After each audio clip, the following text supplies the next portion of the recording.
It was recommended to me a couple of weeks ago that I should do a video on how to respond to a bad grading exam, or more broadly, failure in academia. And I think this is a very important subject, and it is worth a video on its own, even if it's just a quick one, because a lot of people will go for years in academia and have a string of successes and do no wrong whatsoever. And all it takes is one bad grade or one bad set of exams, and it can be curtains. It can finish off their academic careers. No one wants that fragility to their academic career. So even if you've never had a serious set of academic failures, I think it's worth watching this video. Now, some people might look at my channel and say, well, you went to Oxford, you clearly did very well in all your exams, what on earth can you say about failure, academic failure? Well, I've had my fair share of academic failure, and I'm going to talk a little bit about that later in the video. My point is that I have achieved the things that I've achieved in academia, not necessarily despite failures, but in a way because of them. Because my opinion is that you can view a bad grade, a bad series of exams, in one of two ways. And this actually doesn't just apply to academia, this applies to anything in life, like a breakup or not doing well in a sports match. You can view these bad events in one of two ways. And this is informed, incidentally, by reading, most notably, a book called Mindset by Dr. Carol Dweck. You can view bad events in one of two ways.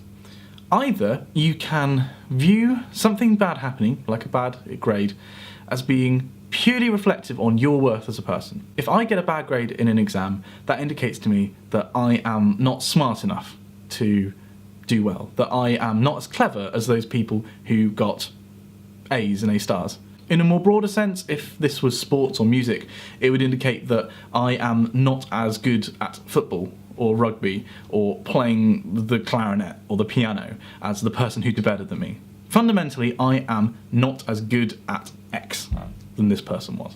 If you choose to view bad events in this way, then you can kind of see why people go off the rails from that point onwards, because you might say to yourself, well, if I'm not good enough to get a good grade, why am I even bothering? You know, I'm clearly just stupid. I'm not good enough, I'm not going to try. And often people who have this mindset will do exactly that.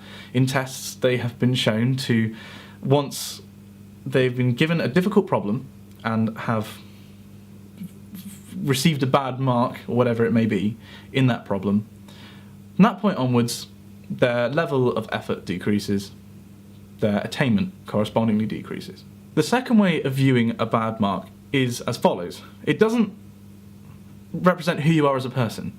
It doesn't tell you anything about you fundamentally. What it is instead is an opportunity to improve. A difficult maths problem shouldn't necessarily be, oh, I can't do this, I'm not good enough, I'm just stupid. Instead, it should be, this is an opportunity for me to improve. If I can do this problem, that's going to make me smarter. Equally, if you were to, say, fail a music exam, it would tell you not, I'm just not good at playing the piano. Instead, it should tell you that if I can pass this exam, it's an opportunity to improve. It's an opportunity to make myself better at playing the piano. And so it is with a bad grade. If you receive a C or a D in a subject, that shouldn't say to you, oh, well, I'm just not good at it. It should say to you, this is an opportunity to improve. I can make myself better at this subject. And again, in tests, people who have this mindset of bad events improve over time. And it's actually surprisingly well documented. All it takes is a mindset of improvement. It takes the ability to look at a bad situation and go, you know what, this doesn't mean anything about me as a person. What it is a chance to improve. It's an opportunity to improve myself. To return to a point I made earlier about me, people might not think that I know anything about academic failure. Well, something which I've never mentioned before is that I failed my first year at Oxford. I should point out I wasn't alone in doing this. It was quite a widely failed set of exams by a lot of people, but all the same, I didn't exactly do well. And really, looking back on it, I had two options. I could either view that failure and tying in with the fact that I came into Oxford thinking, I don't think I'm as good as these other people. I'm assuming I'm at the very bottom of the year. Tying that in with failing the year, I could have very easily just thought, you know what, I'm not good enough for this. I'm just going to drop out, I can't do this. But although I didn't consciously realise it at the time, what I thought was, no, you know what? I'm going to work harder. I'm going to improve myself. I'm going to show these people that I can take these exams, that I can do physics so much better than I could before. And I did. I took my resits and almost got a first on average. I was 0.5% off a first on average. It's not necessarily the easiest thing to do, but you have to sometimes look at failure in the face and say, I'm not going to let this define me. I am going to learn from this. I'm going to use this to improve myself. And if you keep with that mindset, and if you keep trying, keep applying effort in the right way, failure won't define you. Success will.